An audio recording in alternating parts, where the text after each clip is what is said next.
So this is when we were living in Japan. We went to Beijing. We also stopped in Hong Kong, but this was our first major trip. Major meaning we had a tour guide, a lot of planning. And I'll say for this trip, because it was my first time traveling in you had to get a visa for this country and all these entry requirements, I was a little more nervous and I planned every detail of the trip for this. Whoa. Since then, I've realized we can go more with the flow, but this was fantastic because our tour guide was able to give us so much history and insight into the culture all the way back through all of the empires and just to do something that most people would never see. So in Beijing, is this the Great Wall? This is the Great Wall. Okay, so families, if you're watching and you want to do a virtual tour, this would be a great place for you all to do a virtual tour or a 360. Lacey, did you all walk all the way up to the top? Yes, we did. And Amira led the way. She was so excited. And once you get to the top, you can actually get a gold medal. They have this custom that says once you climb the top, you become a man. They say, you become into adulthood. So once we made it up there, she got a little gold medal saying she achieved that accomplishment. I want to tell everybody where I kind of want to tell them how many miles it is, but then that would give it away from them having to Google and see how many miles. So I'll just leave it alone. I'll save something. But okay, so that was Beijing. Where else have you and the girls been? Okay, so this slide, one of our favorite destinations is London. And we've done London because we were in Germany. We could fly up on a Friday and come back on a Sunday. We've done London maybe 10 times. And every single time has been a new adventure. So we went up once to see Hamilton. We took Amira's best friend for her birthday and saw Hamilton live, which was an amazing show. It's on Disney Plus now. So it's just Yes, like it is. seeing it live. Yes. And then we found our favorite place there, Camden Lock, the market there, where there's just so many different foods from all different cultures. And then within the last year, I realized we kept going back to London, but we had missed out on so many other locations. So we finally made it to Stonehenge. And Stonehenge, Okay. which was just a day tour out from London. They took us on a bus and we went to Stonehenge, and then the city of Bath, which was a really nice ancient Roman city in the UK. And, wow. And then we finally made it up to Scotland because for the longest, Amira was obsessed with Nessie, and Zoe, the youngest, loves dinosaurs. So we went to try to chase Nessie and drove through Scotland looking at the different locks to see if we could find her. And we didn't find her. So she's still out there. I think some young lady posted earlier this week. Her last name was, her first name was Caitlin. Posted about the dragons and things like that as well in Scotland. So that was, I guess if you are a Harry Potter fan, that might be a great place for your kids to just explore virtually and things like that too. Okay, this is so. Wait, Lacey, you not only took your daughter, but then you took your daughter's best friend. Yeah, yes, they went to school together, and I try to explain that to her. I don't think she understands yet how significant that is, that I just took her best friend and we flew to London. But for us, it wasn't so far-fetched. And all of us loved that show. So we had a great weekend, did some sightseeing, went to the London Eye, and then came back. This is so cool, like so super cool.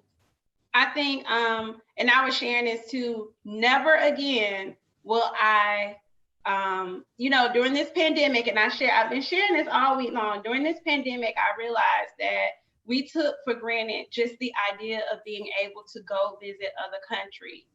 I don't think that I would be able to do that again after this. And I believe that our kids, they all deserve this same type of exposure. And this is something that we can give them. So I know throughout this journey in my next chapter that I'm committed to exposing our kids to the possibility of being able to travel abroad, into seeing the world, because it's so much out there Lacey, as a mom, you have a teenager and and a preteen. Can you tell me, like, what is it like for them culturally? Are they more diverse? Are they more open? What is it like for Yeah, them? I think for them, because they've been all over, the oldest went to a school in Japan, a Japanese school for preschool. And then when we went to Germany, she did a German program. And the youngest went to an Italian preschool. But not only that, when we've traveled, we've tasted the flavors and eaten the food. And we were trying to go to a Diwali event in Dublin, to the Indian celebration, to see all the colors, just to get out and explore the people that are living in the world. And I think it might be the next slide. One culture that was important. Oh no, it's not. I'll come back to this.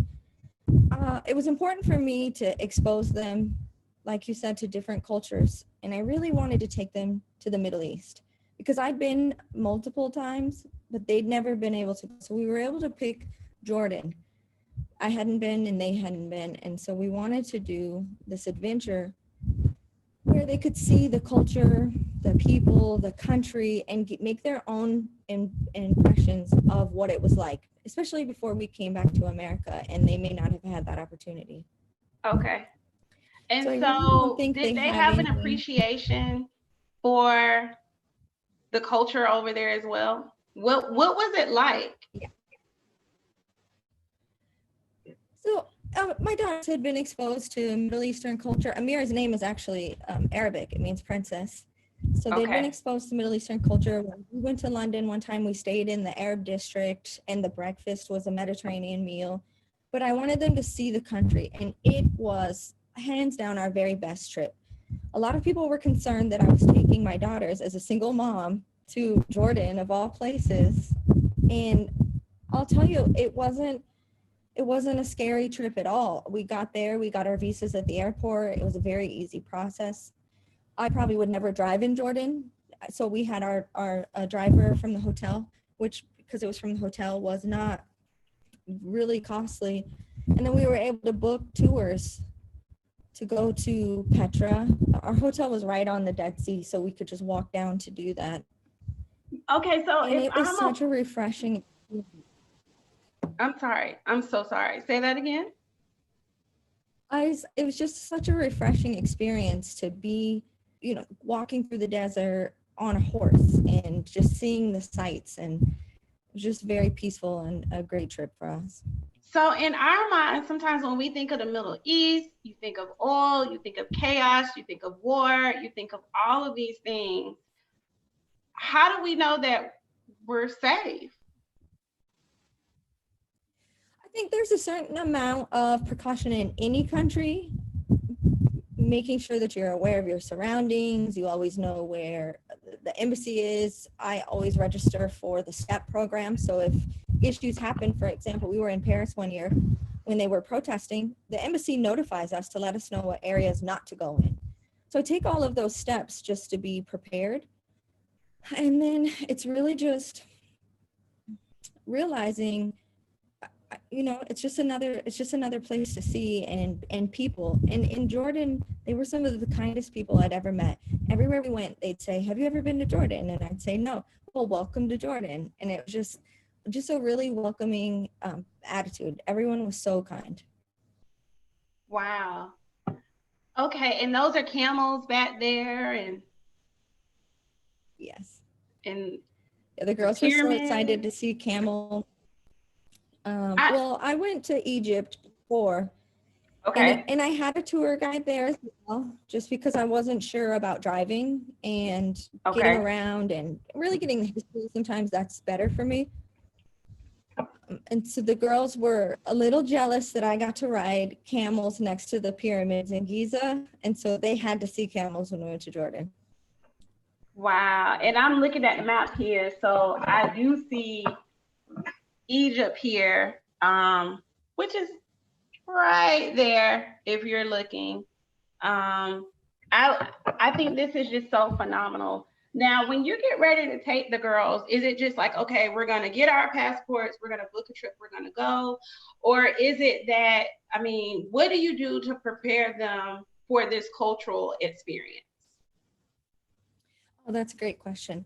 So it depends on how we plan our trips. If it's something like the sites or a show or maybe an event, we'll do some more planning based around that. In other instances, you can get on Skyscanner or any of those other travel platforms, and I'll put the dates and then from where we're at to everywhere, and then I'll just look for the cheapest trip somewhere we've never been. And that's how I book. We went to Bulgaria one weekend, and it was Oh, for the $100 round trip weekend. from You Italy. just, so for the Yeah, weekend, we just go to Bulgaria. yeah, yeah, just to see it. And I think that we think it has to be so much money to take these trips, but when you plan, and I also push doing frequent traveling and any of those clubs that you can join because they end up paying off. But our airfare and our hotel for the weekend in Bulgaria was $300. And right now, as I start this next phase in my life, my focus is to have freedom, but also make a difference in the world and get involved. But to be there for my girls, I want to be able to be there when they go to school, and I want to be there when they come back, and still provide an opportunity for these experiences so that they can continue to. Now next we're going to explore America and Canada and wherever else we can go. But I just want that flexibility, something that I'm passionate about, and I can balance my being a mom. Right. Well, thank you, Lacey, so much for joining us. Please kiss Zoe in a mirror for me. And I can't wait. I feel like we have met in person. We have been on the phone. We've talked about our career goals. We talked about our future. And, I'm just so thrilled. And I look forward to seeing what happens, the growth of your life coaching. And a few weeks ago, I had another life coach on. I think that you all would be really good to connect. She's someone that's really great in the States. You're someone that's global, all over the world. I think this is just really great. So, viewers, if you're watching in our creative families, we're going to post these pictures. Lacey's also going to post her information. So if you are looking for a life coach to take you to the next level, but also thinking about, it's a little bit different when you're thinking about things outside of the world that you're in, and reaching for those goals outside of the world that you live in, and without into the lenses outside of that. The other thing is, you brought up a really great point, Lacey, with the girls and about reading different books. And that is something that I'm very passionate about, reading, literature, culture. And I think that, and we mentioned this on my very, very, very first Creative Break segment, that sometimes books are windows that allow us to see other cultures, but allow us to learn about ourselves as well. So just so gracious and thankful that you're here and spending time with us through your evening. I watched the sunset. Viewers, we have watched the sunset in Germany today. So thank you so much, Lacey. No, thank you for giving me this opportunity. It was great to meet you. All right. Have a good evening. Yeah.